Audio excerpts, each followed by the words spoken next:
everybody, this is Rose of Sharon, and I'm back again with another book review. I just recently read Springfield Confidential, Jokes, Secrets, and Outright Lies from a Lifetime of Writing on The Simpsons, or Writing for The Simpsons, excuse me. This was written by Mike Rice with Matthew Klickstein, forward by Judd Apatow, whom I absolutely love. I've been a fan of Judd's forever. It's very interesting how this show took off from the Tracy Ullman show, which really didn't do very well. But I learned quite a bit from the book in and of itself, especially about the character names, like Principal Skinner.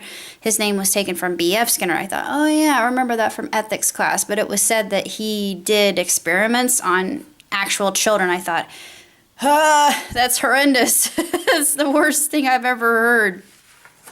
That should indicate what kind of person he was, and Hans Moleman actually looking like a man who looks like a mole.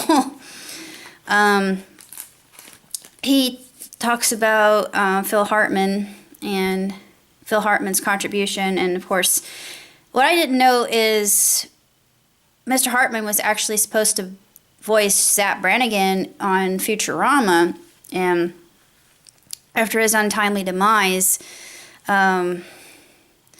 the voice actor just tried to do his best for that actual part, but no one can replace Phil, as he was one of a kind, and I happen to have a crush on him. I still have a crush on him to this day.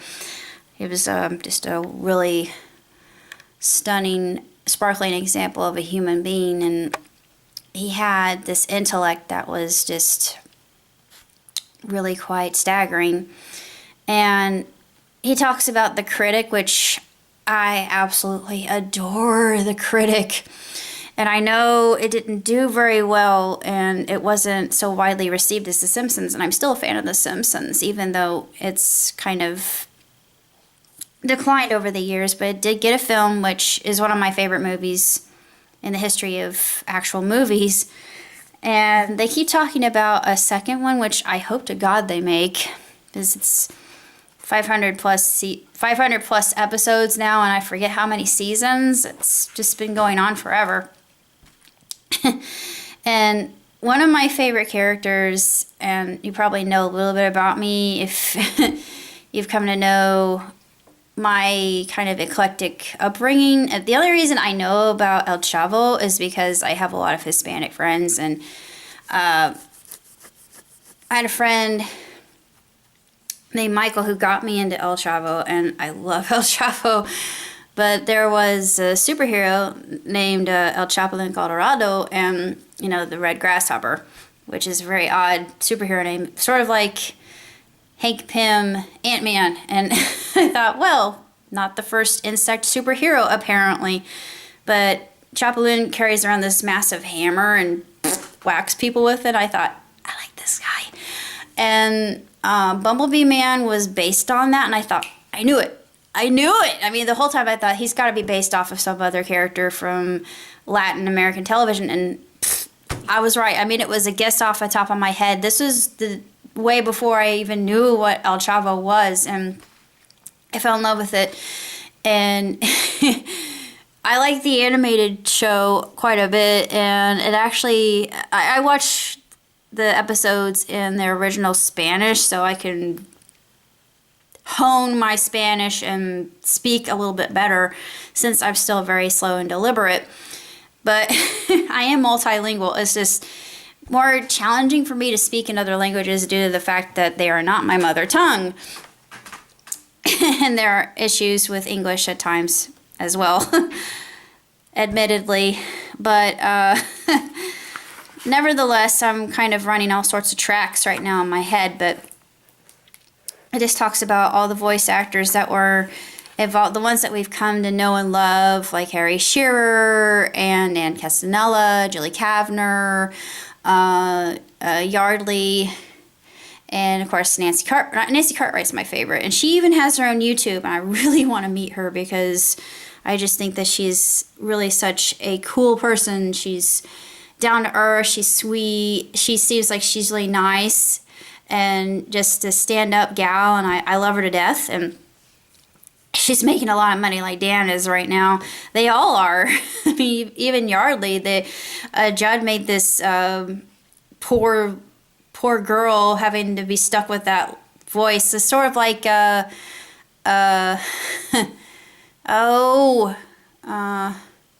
shoot, one of my favorite voice actresses. I'm trying to think of her name right now. She does the voice of Mabel on Gravity Falls. Shoot, what's her name? I can't think of her name. It's not coming to me. But anyway, she looks like she's 18, and her voice is like a little kid. Kristen Shaw, sorry, I'd think for a minute.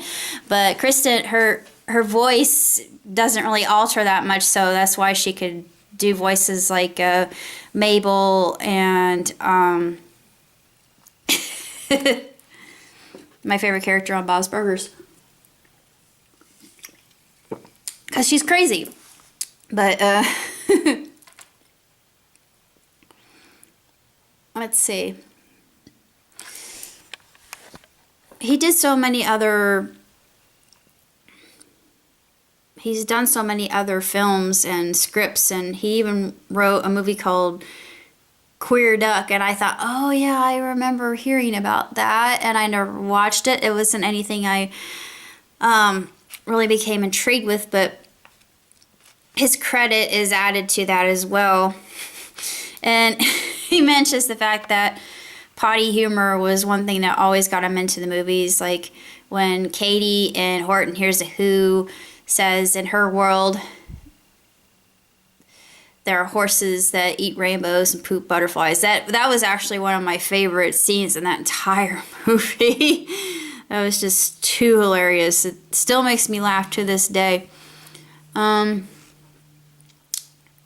He also has quite a lot of clout in working on sitcoms like Golden Girls. He said he had a lot of experience with that, and even writing for Alf. I thought, you wrote for Alf? That was my childhood.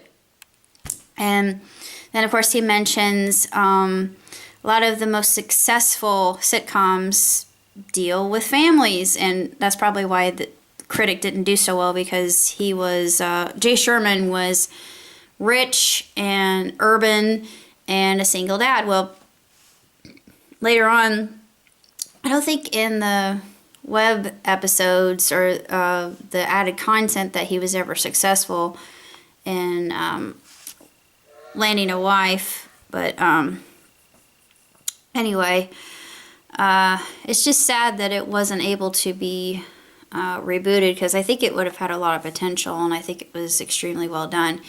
One thing that they don't mention is Family Dog, and I thought that was really sad, but I don't know if he kind of shoved that out. I think Matt Groening kind of dusted that under the rug. He doesn't want people to remember it because it was not successful at all.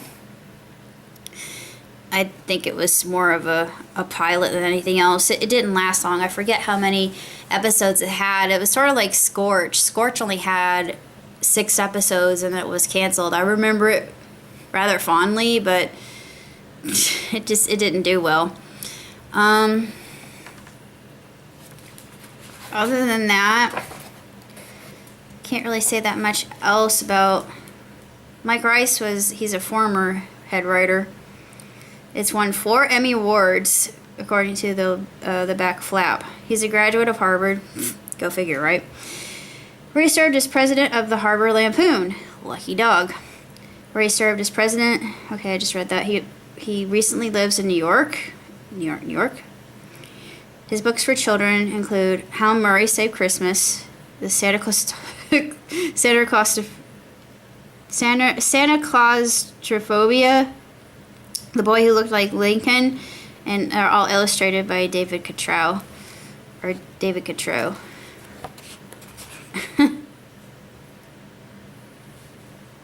And he won an award from Pope Francis too, which is really quite interesting.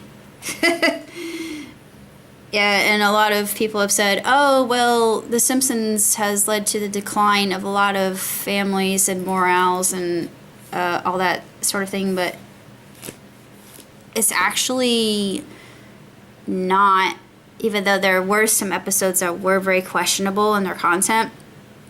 There are lots of really good ones that discuss the faith, which I really enjoy, and that's why I like it. One of my favorite ones is when Bart becomes Catholic. And they go to Catholic, well, they go to see what Catholic heaven is like versus Protestant heaven.